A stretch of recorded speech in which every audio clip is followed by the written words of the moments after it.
Alléluia, peuple de Dieu, l'Union l'Église du ministère de la Restauration. Nous souhaitons toute la bienvenue.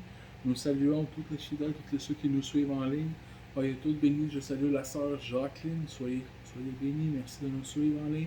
Je salue aussi le frère Marc. Soyez bénis. Je salue aussi la sœur Sonia qui nous suit en ligne. Je salue aussi la sœur Béatrice. Je salue le frère euh, Délivrance. Je salue le frère de Dieu Libère. Je salue le frère Israël. Soyez tous bénis. Je salue le frère Bosco. Je salue Alexis. Soyez tous richement bénis. Je salue tous les autres frères en travers le monde qui nous suivent. Soyez tous richement bénis. Je ne vous connais pas tous. Je nomme ceux qui me parlent, ceux qui viennent commenter, qui viennent discuter avec moi.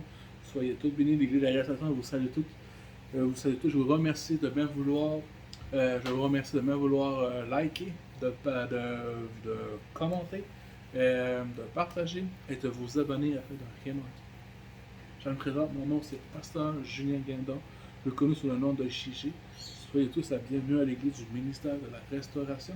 Ce matin, le message va être un message vraiment parce que je vais mettre des points, je m'interroge et je vais poser des points sur certaines choses aujourd'hui.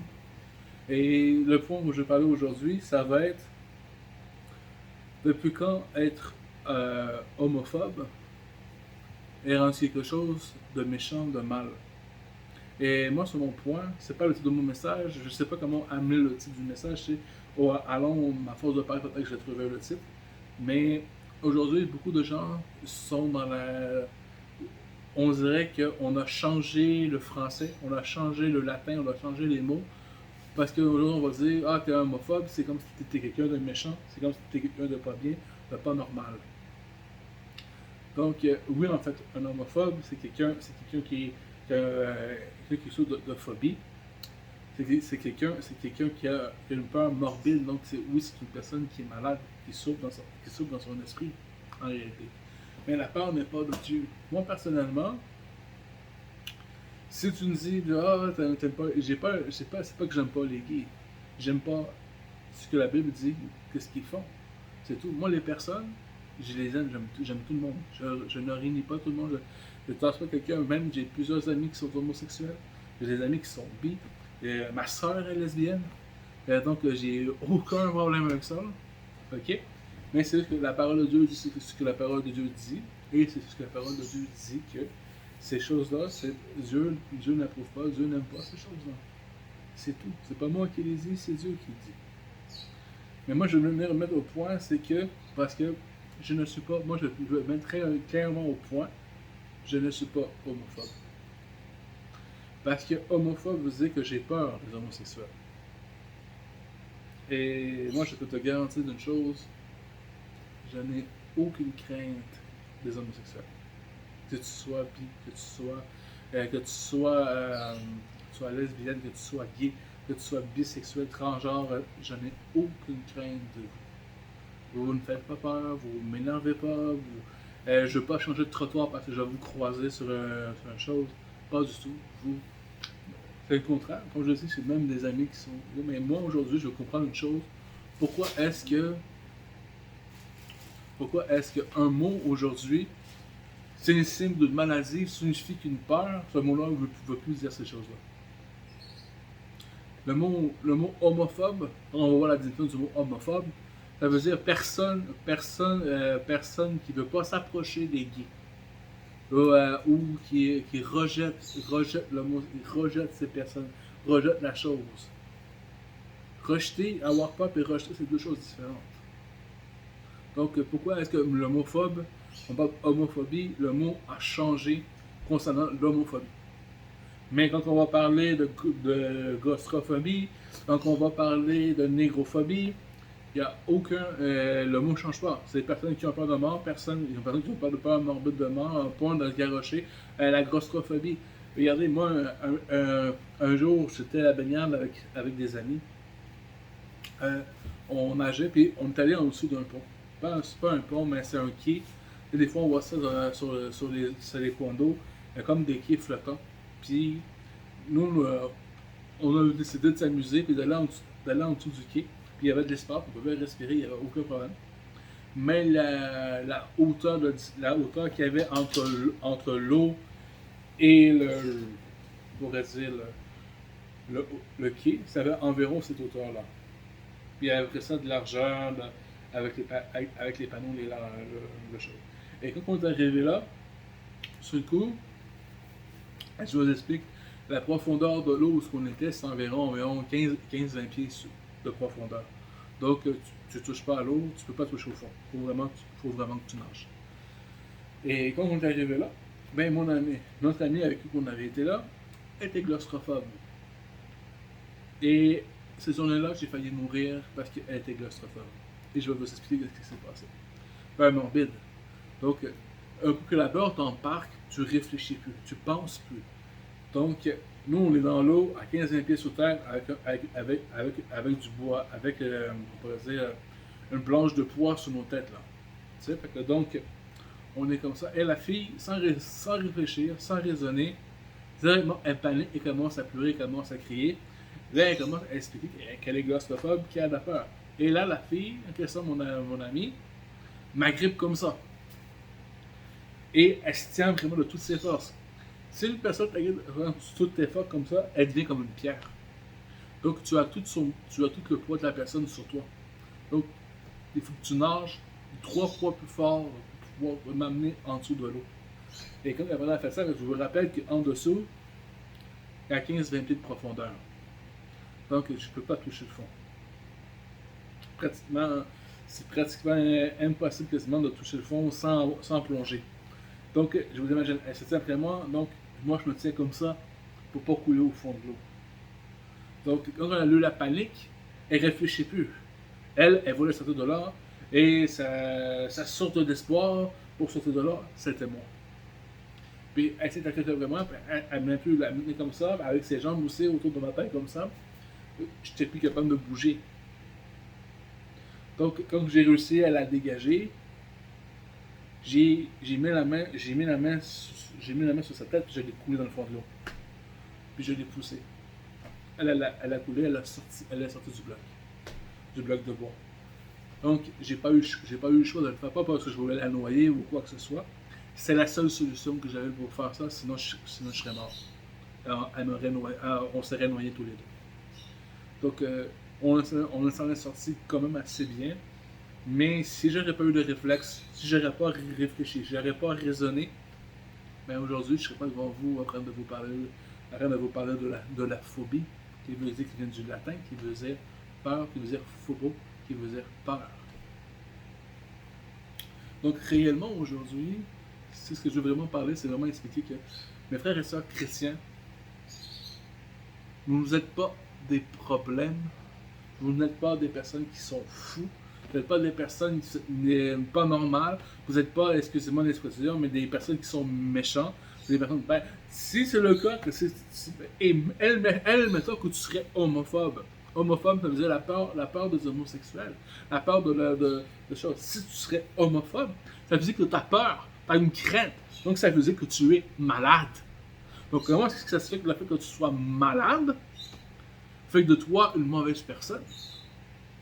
La société aujourd'hui nous rend tellement méchants parce qu'on ne peut pas comprendre c'est quoi un homosexuel. Moi, j'ai peur de ça. Regarde, moi, je vais me faire une anecdote que je pourrais être homophobe, vraiment avoir peur d'homosexuel. Je vais vous conter une anecdote qui s'est passée quand j'étais jeune. À peu près 16-17 ans. Ma mère sortait avec un homme, puis l'homme en question, ben, il y avait des amis qui sont homosexuels et qui sont venus à la maison. Puis dans ce temps-là, moi, je mets la cigarette, puis je roulais mes cigarettes à la machine. Ça veut dire que tu mets le tabac, puis lui, que je faisais ça comme ça. Mais la personne me regardait, il disait, ah, tu sais, t'es efféminé, il commençait à me draguer. L'homme me commençait à me draguer. Et jusqu'à ce que même que l'homme commence à changer de siège, venir s'asseoir à côté de moi, moi, je le laissais faire. Là. Il avait le droit de faire ce qu'il voulait. Et je faisais mes affaires.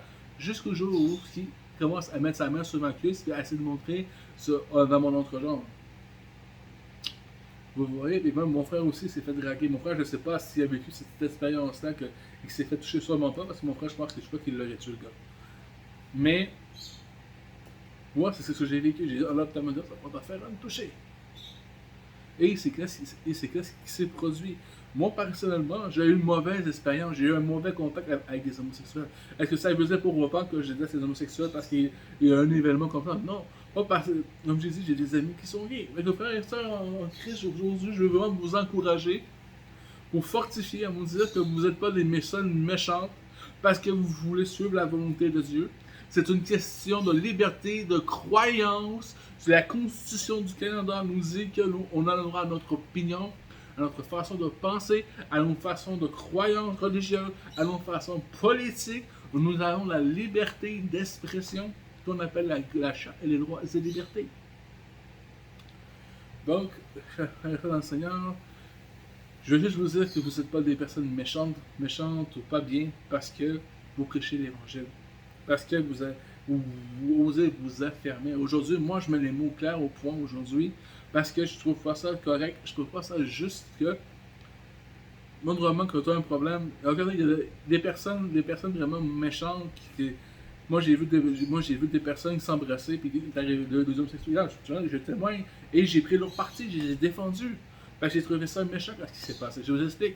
Il y a deux femmes qui sont en train de s'embrasser. Une mamie arrive en arrière, il donne un coup en arrière de la tête de l'autre personne, les autres ils sont passés dedans. Puis le gars il s'est enfui, ils ont rien vu ce qui s'est passé. Moi j'ai couru après la personne parce qu'il avait fait ça. Vous comprenez? Donc c'est pas une homophobie ça là. C'est de défendre la justice. Donc deux personnes gays, homosexuelles, lesbiennes qui ont embrassé quelqu'un qui est arrivé derrière, il a donné un coup, pop, ils sont blessés. Moi je suis parti après pour les aider. Je suis parti vu celui qui les a agressés. Donc, si j'aurais été moindrement comme vous déployez, moindrement qu'on n'est pas, même au bord on est des gens méchants, on est ces gens-là qui cassent, qui font des violences comme ça envers les gays, envers les lesbiennes, mais j'aurais pas fait ça. J'aurais approuvé, j'aurais tapé des mains. Bravo, gars! Ouais, bravo, non, c'est pas ça le but, non. Peu importe les idées religieuses, peu importe nos croyances, il y a des méchants partout. Et ceux qui sont pas méchants, mais on en fait partie. C'est juste que pour nous, il y en a des extrémistes dans toutes les choses, il y en a des idiots dans tous les églises, il y a des idiots dans différentes choses. Regardez comme des policiers, on s'entend que les policiers sont pas tous méchants, les policiers sont pas tous des gens qui vont battre à coup de bras parce qu'ils vont passer une mauvaise journée. C'est pas tous les policiers qui vont raisonner de la même façon. On se comprend. Ou un avocat, ou peu importe. C'est moi, à ma vie, j'ai appris des choses. Moi, je peux passer à côté de toi, je vais te dire bonjour, ça va faire ta journée, tu vas être heureux. Et je vais dire bonjour à l'autre personne va avoir envie de me tuer. Et je blague pas, c'est sérieux parce que j'ai fait le test. J'ai vraiment fait le test là. Je sais pas où tu vis, mais toi, un endroit très fréquenté, là, ok? Je sais pas, dans une bouche de métro, ou un arrêt d'autobus, ou une gare de train, ou une épicerie, qui a beaucoup de gens. Fais ce test-là. Regarde la personne, puis bonjour, comment ça va aujourd'hui? Puis souris. Tu vas voir le gars, quoi. Il est pas normal, lui, puis il m'a souri. Je te jure. Oui, il y en a qui vont te répondre. Ah, bonjour, oui, ça va bien, merci. Puis, comme je te dis, tu vas faire leur bonheur. Mais regarde bien, analyse bien, la plupart des gens vont se tourner le regard de toi, puis ils vont porter le regard au sol, parce que tu vas les mettre mal à l'aise, parce que tu vas sourire, et tu vas leur dire juste bonjour. Moi, je l'ai fait plusieurs fois, puis à chaque fois, c'est que j'ai constaté. Jusqu'au jour quand même que j'ai dit bonjour à un homme, puis l'homme a voulu me frapper, j'ai dit bonjour parce que j'y ai souri. Probablement qu'il était homo bonjour, je sais pas comment composer, là, bonjour phobe, je sais pas. Mais lui, il est arrivé carrément parce que j'ai dit bonjour, puis il a voulu me frapper. Il a continué de me jurer, moi parce que j'ai dit bonjour. Donc on va aller voir la parole que c'est dans l'Évangile, dans Lévitique 18, verset 22. Je vais faire lire une personne qui va lire dans la version de Louis II, puis moi je lis ma version par la suite. Avec l'Évangéliste Marie, si tu veux lire la version Louis II. Je lis au nom de Jésus. Amen. 18, verset 22. Tu ne coucheras point avec un homme comme on couche avec une femme. C'est une abomination. Amen. Dans ma version, ça dit Tu ne coucheras pas avec un homme comme on couche avec une femme. C'est une chose horrible de pratiquer. C'est une chose horrible de pratiquer. Donc, abomination veut dire quelque chose qu'on a en horreur. Fait que là, on parle d'un autre degré de choses. Parce que là, on ne dit pas que c'est un péché. C'est encore pire. On dit que c'est une abomination. Ça veut dire que c'est une horreur. Dieu dit que pour lui, c'est une abomination. Donc, Dieu a ces choses en horreur. Donc, c'est une chose terrible de pratiquer ces choses-là. Donc, encore là, on dit bien de pratiquer la chose. C'est pas la personne qui est terrible. C'est pas la personne qui est horrible. Comme par exemple, quelqu'un qui tue quelqu'un qui tue une autre personne. On va commencer à craindre de lui parce qu'on veut pas qu'il fasse le geste de nous tuer. Vous comprenez? Donc, la crainte, la peur de l'acte que la personne va faire, c'est ça quelque chose. Je suis pas en train de dire que j'ai peur. L'homosexuel, encore une fois, je le précise très bien clair, je n'ai aucune peur. Mais la personne, un assassin, nous, on va avoir peur de son acte qui vient nous tuer. Donc, la personne, c'est pas seulement qu'il est méchant, mais il a pris une vie. Pourquoi il a pris une vie? Il y a différents contextes dans l'histoire. Il a pris une vie pour défendre sa femme. Il a pris une vie pour défendre ses enfants. Il a pris une vie pour sauver une autre vie. Il a pris une vie pour sauver sa propre vie. On ne sait pas l'histoire, on ne sait pas le contexte. Regarde les gens, tout simplement, peut-être casseux, tout simplement, il a pris une vie pour tout simplement de prendre une vie parce que la personne, il est méchant. Il y a un problème dans son cœur. Vous voyez, donc il y a beaucoup de différences. Même dans la parole de Dieu, il y a Moïse a tué quelqu'un, il a pris une vie pour sauver une vie. Donc il y a beaucoup de contextes comme ça ici. Donc réellement, mes frères et sœurs dans le Seigneur, résistez à l'ennemi d'une foi ferme. Vous combattez le bon combat. Moi, je vous encourager réellement à ne pas reculer. Quand je prends des témoignages des fois de certaines personnes qui me parlent, qui ont témoigné à des personnes qui sont arrivées, là, il ne faut plus écouter la Bible c'est revenu, c'est plus bon, ça vaut rien. Écoute, il y a 4000 ans, il y avait plus de 4000 ans et plus encore de ça, parce que l'Ancien Testament a été écrit avant même la crucifixion, avant même la naissance de Jésus. Donc, ça fait encore au-dessus de 4000 et plus encore de ça, que la Bible, la Bible de la loi, qu'on appelle l'Ancien Testament, a été écrit.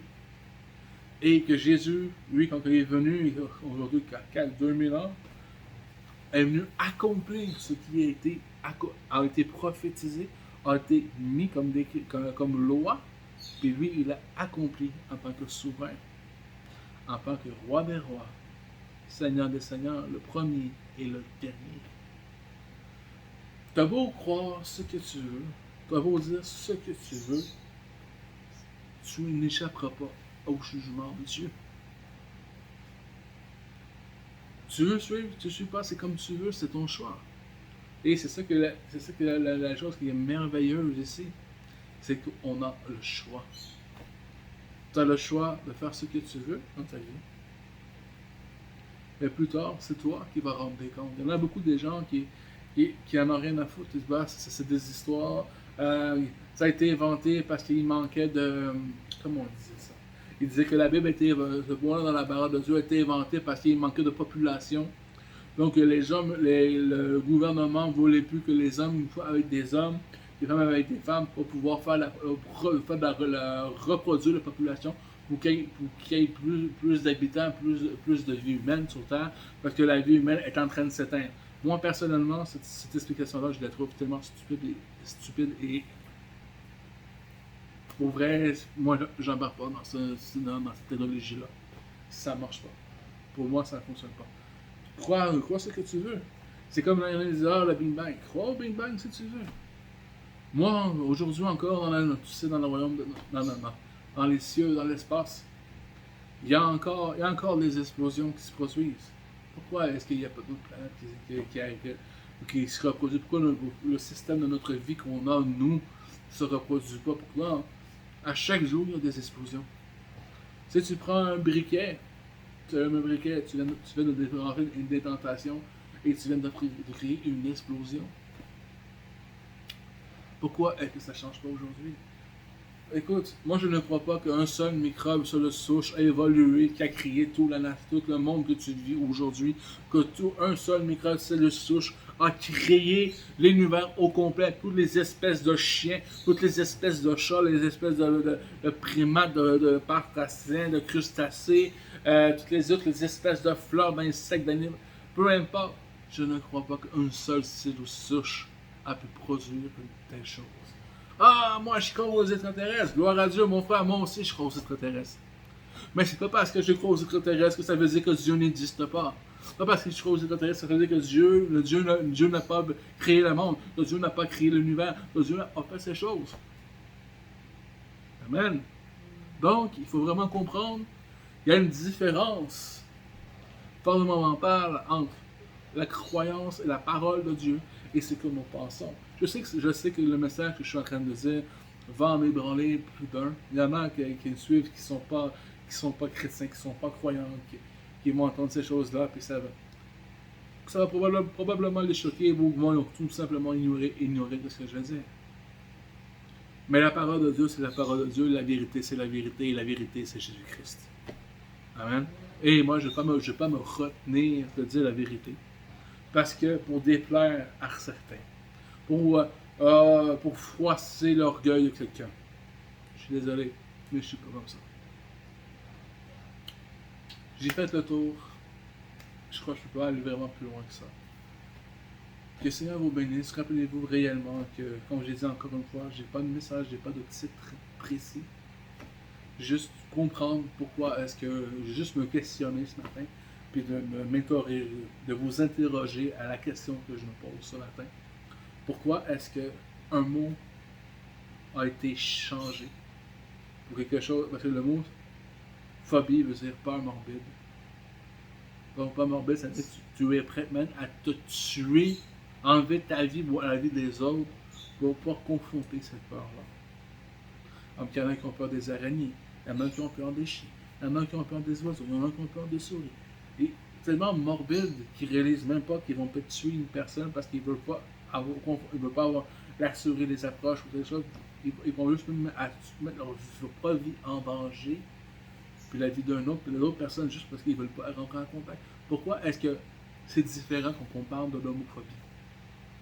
La peur des gays, la peur des homosexuels, pourquoi est-ce que c'est différent? Parce que tu n'es pas en accord avec ça, tu es un homophobe, tu es un bâtard, tu es un chien, tu es un fini, tu es la pire personne sur la terre parce que pourquoi est-ce que ce mot-là fait que ça a changé? Qu'est-ce que ce mot-là fait qu'il est différent? Pourtant, c'est la même chose. Homophobe, phobie, puis phobie, ça veut dire peur. Donc pourquoi ce mot-là est différent que les autres mots? On va dans le dictionnaire, ça dit vraiment on a peur, on rajoute quelque chose. Rejeter quelque chose, puis avoir crainte. C'est même pas peur morbide, c'est craindre. Le mot a été carrément changé parce que quand tu vas réellement dans la définition phobie, ça dit une peur morbide, avoir une peur, avoir une crainte morbide de mort. La peur que tu vas faire ça, après toi tu vas mourir, tu vas faire un cri, tu vas crier, tu vas hurler, tu vas faire une crise cardiaque, c'est ça que ça veut dire. Mais quand tu vas dans le mot de définition par rapport à l'homophobie, c'est pas ça qu'ils disent. Ils disent homophobie, crainte et tu rejettes ces choses. Non, c'est faux. Regarde, c'est vraiment je suis homophobe. Ben, pourquoi j'ai des amis homosexuels? Pourquoi j'ai des amis qui sont bisexuels, qui sont lesbiennes? Pourquoi alors, si je les rejette, ce serait pas la même sac d'amis? Oh, comment je les rejet? Regarde, j'ai des amis qui sont ici très près. Des fois, je parle avec eux, je les salue, je passe quand même du temps avec eux, mais eux, c'est bonjour, ils vont dans leur chose, puis ils font autre chose. Gloire à Dieu. Donc, c'est ça. Donc, j'ai pas vraiment de type de message là. Pour la question, c'est pourquoi ce mot-là diffère d'un autre, pourtant c'est la même définition. Et ça serait censé avoir la même différence. La seule différence de la définition, c'est la peur qui change. Que ce soit la peur des morts, que ce soit comme je disais, pas de choses, mais pourquoi est-ce que la peur avoir peur des homosexuels change les choses, comme si on trouvait des gens qui seraient méchants, des gens qui seraient racistes, des gens qui vraiment n'ont pas de classe, qui n'ont pas de vie, puis qu'on ne sait pas vivre. Pourtant, l'homophobie serait supposée être une forme de maladie. Donc, on serait supposé essayer de comprendre pourquoi on raisonne comme ça, si on est vraiment malade, si on a vraiment peur. Parce qu'il y en a des extrémistes qui veulent l'extraction des homosexuels. Mais nous, c'est pas ça qu'on parle, c'est pas ça qu'on veut. Donc, soyez tous bénis. Que Dieu vous bénisse abondamment. Que Dieu vous fortifie davantage. Merci de liker, de commenter, de vous abonner afin de ne rien manquer. Soyez tous bénis. Amen.